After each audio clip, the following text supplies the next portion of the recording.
Isaiah 58:1. Cry loud, spare not. Lift up thy voice like a trumpet, and show thy people their transgressions. Yeah, so I'm a Hebrew Israelite from the tribe of Judah. Yahweh Shai on our side, so don't try to move us. We got next, man, this wicked king is almost over.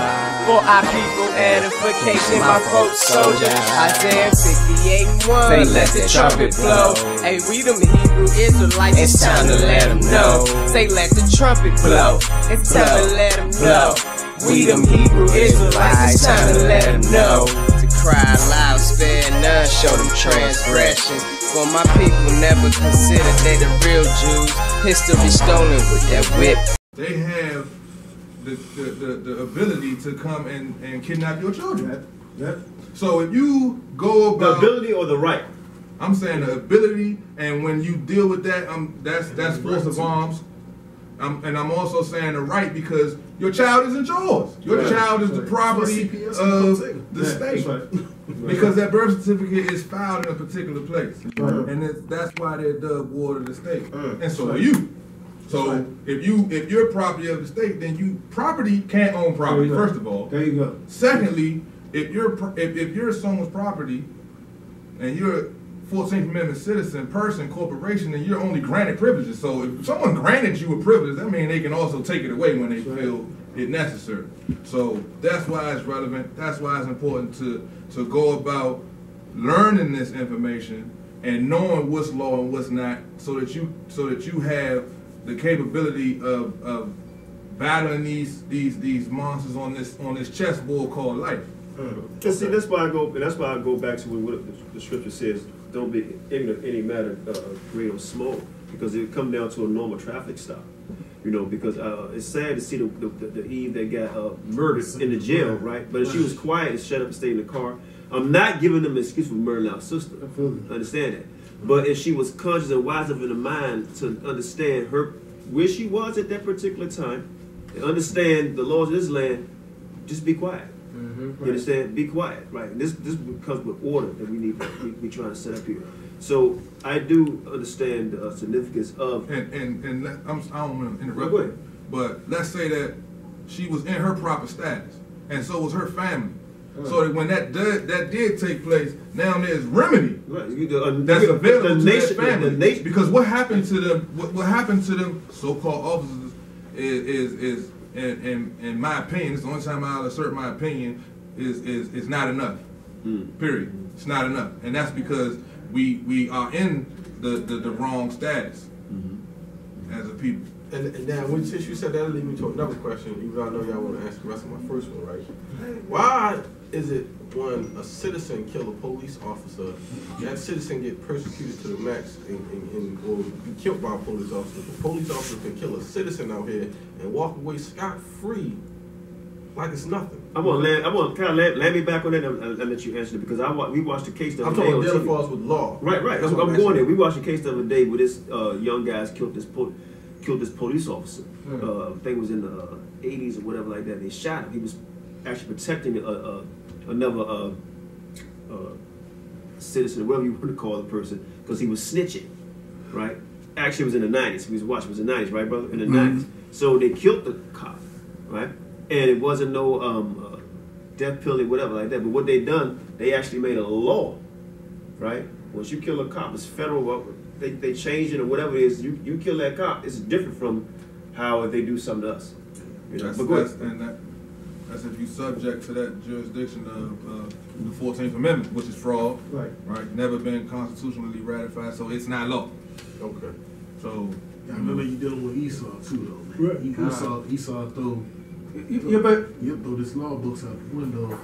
Right. You're right. But here's the thing, like if you put them, on stage, in an actual stage, right, and you assert their own so-called laws. We know their laws are not laws. They're color laws, like the UCC code, U.S. codes, Maritime Admiralty law. They telling us that they're law, their acts, their statutes, their codes. Exactly what they tell you that we know that they're acts because the judge comes out in a black robe, the bailiff comes in the uniform. you know, in his uniform, you know. Right. The lawyer comes in his uniform. I don't want to go No, on. that's for intimidation. Like, you know how they associate black with like fear and intimidation. So the robe has no significance other than fear. They're usually trying to set him up high. No, it's all about, you know, dark colors and intimidation, man. Like, it's just an act. The whole thing's an act. Right. But if you know how the act is being played, then you can play it out. But going back to what the brothers say, man, like, you know, how come they could actually, you know, kill a citizen and the cop walk away scot-free, but the citizen is prosecuted to the max if he feels he kills a cop? It's because a citizen is property. And property don't have any rights. You don't have no rights whatsoever. You're in a competent ward of the state. So if your property, you belong to someone else. Especially when if this is my property, what should I be able to do with my property? Anything that I want. So the government should be able to do with its property, which is a citizen, whatever it wants. That's a simple answer right there. Talking about before you goes back to the status correction. Dred Scott. Yeah, Dred Scott. There you go. And so many more people are starting to become more aware of that, and what that case brought about. And that's right there letting you know the difference between the proper status and the status of being property. Right. And that's a right. You know, when these CPS people move in, so if you're in your proper status, you know, and someone tries to come and snatch, first of all, when you use words like child, parent, those are all corporations. That's like the language of legalese. We don't have like a child. We have like a son or a daughter, you know? But they deem them children because he's pushing you into a corporation. And then more than that, they'll call them kids too. Right. To denote animals. Yeah, like a goat. What title is that in USC where U.S. citizens have been listed as animals? What is that title? I'm not sure. I want to say that was the title. I gotta look back, but it's definitely in there where you categorize as an animal and subject to. It's agricultural. It's agricultural. Yeah, I know what you're talking about. Let me read the scripture real quick. This is Zechariah, because the brother was saying, how come they can get away with stuff and blah blah blah, second and third, you know, and we don't. But the scriptures actually speak on this. This is why it's good to know everything, small, whole, big. You know what I'm saying? But this is Zechariah chapter 11, verse 5. Read that for me, brother. And I want you to read this for me. Right there, 53. Zechariah chapter 11, verse 5.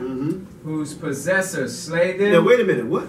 Whose possessors slay them. But somebody possess something that's property. Right? So once we sign that birth certificate, we become what? Property. Right? And they possessors slay them. We are the ones that's being slayed. Right? So read that again. Whose possessors slay them, right, and hold themselves not guilty. And hold themselves, they guilty ass, not guilty, right? Because we are their property, so they can put down a hammer at any time they want to, right? Read that one more time and let our brother read this other scripture. Read. Zechariah chapter 11, verse 5. Whose possessors slay them and hold themselves not guilty. And hold themselves not guilty. Well, I said, man, the word, man. You can't refute it. It's right there. Then read that. Call and read it. All right. Verse 53. All right. Verse 53. For thou this is a story of Susanna. Right. Verse 53. For thou hast pronounced false judgment, and hast condemned the innocent, and hast let the guilty go free. And has let the guilty go free. Right. So this is that's why. That's why, you know, the Most High said it was going to happen. Yes, right. You understand? That's why.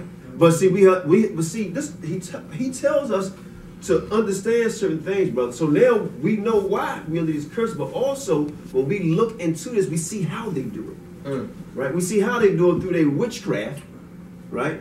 And then all of us codes, right? See, that's funny. Code, right? Break the code, right? So the brothers that went in a deep study through the spirit, right? And now the Most High to put this on them to show us how to discern certain things out of their so-called laws or statutes or whatever the hell you want to call it. You understand? To know what we have to say, know what we have to do. You know. So let's go back to what you said about the so-called status correction or whatever you want to call it. Doing what the brother was what's the name? Pharaoh with Polight, and you could introduce the first part. But what we have to do is, and you say now you're your own man.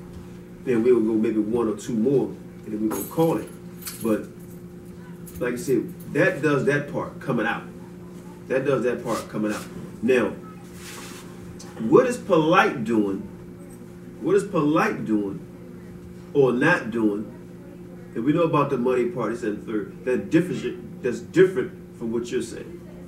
Well, I can't see anything that he's actually done for them.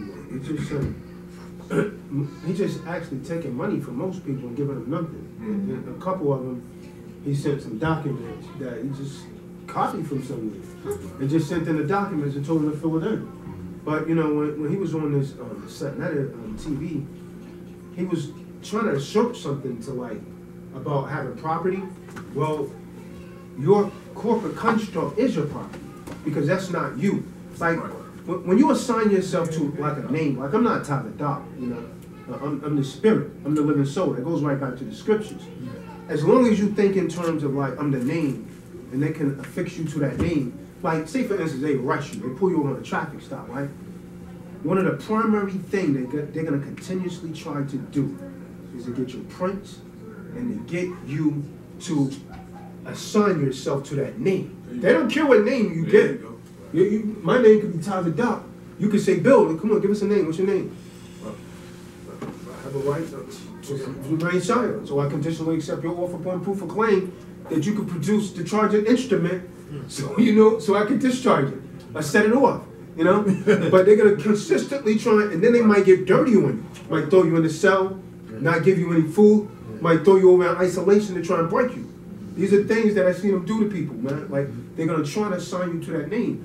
If you give them a name, they probably put you in the general population, but now they got you.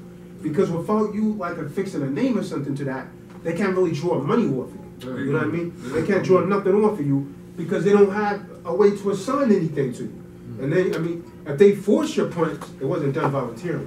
So, anytime they try and do anything, you want them to put a hand or something on you. You don't want to provoke them to like shoot you or something. Right. If they tell me to go somewhere, I'm not going to go voluntarily. Like, is that a command? Are you giving me an order? You know what I mean? Because if he's giving me an order, then I could deal with that later. You know what I mean? I'm not going to like act up right there because the guy probably gun me down. But yeah, you resist. I told you to But stop resisting. if they can't assign a name to you, usually within 72 hours or something like that, They gotta let you go. they generally kick people out. Yeah. People can't get Not nothing making for bread. this guy. They're not making anything with you. But when you go in, they point, they come down on, give us a name, you know, intimidation. Like, you know, there's this dude I used to listen to, man, like way back when I started studying this stuff. Now this dude, you know, he was out of Las Vegas. I mean, he studied this law and stuff, contract law and all of this. And so I read some of the books that he was talking about. I was like, man, this stuff is kind of deep. Now, this dude was in prison, right? It's a true story. This guy, now, he had a chess set. He was playing a chess set with some other prisoners. And the warden came in, because they kept trying to get at him, and everything they try to do to him, he would conditionally accept the offer. Like, and a conditional acceptance is always a counterclaim. Like when someone makes an offer to you, you gotta always give them a counter offer. Like if they tell you, well, without you being on the court Monday morning, I'm gonna give them a counter offer. So I conditionally accept that upon by it. So when the judge took his chess set, he said, I conditionally accept your offer to take my chess back if you pay me $40,000. So I mean, the warden took it as a joke, and then. He said the warden told him, "Oh, I have your ass put here for 2 more years. Do you realize who I am? I'm a warden. I have 2 years added to your contract." Wow. So he said he was studying contract law, and he knew that that was extortion. Right. When the warden threatened him like that. Long story short, he drafted up the documents, man, and literally got the warden to leave of his duties and got $40,000 for the chess set.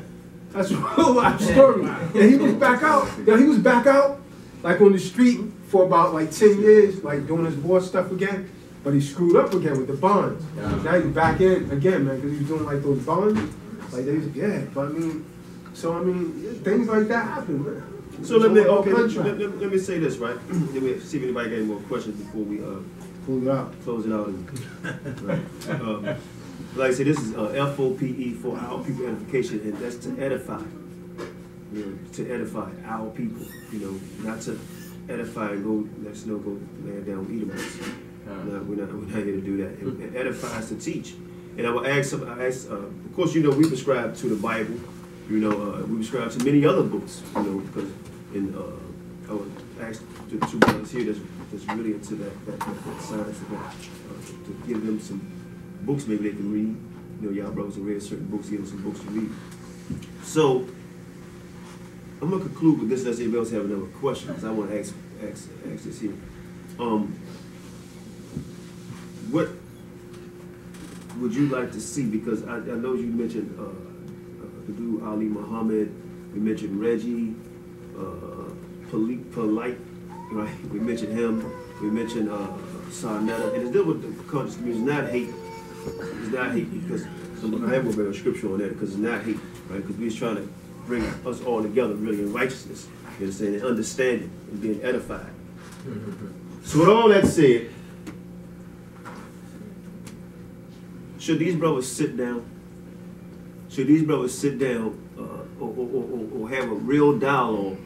Or have a real dialogue that somebody's going to actually, because what you've been doing is really going in. I don't see them go in the way you brothers been going here, you know, and we've been bringing the scriptures out too, going in on what's law, what's not law, dealing with certain things going in. Should they sit down or have a real open dialogue with not just you or anybody else that's going to come with truth? Or should they just sit the hell down? Yeah, I mean, I think they're doing more damage to the community than they are good, because their motive is monetary. You know, it's not really for the betterment of our people. Right. What they should be doing, if their intent was really good, they should be trying to get some land with the allodial title to the land. There you go.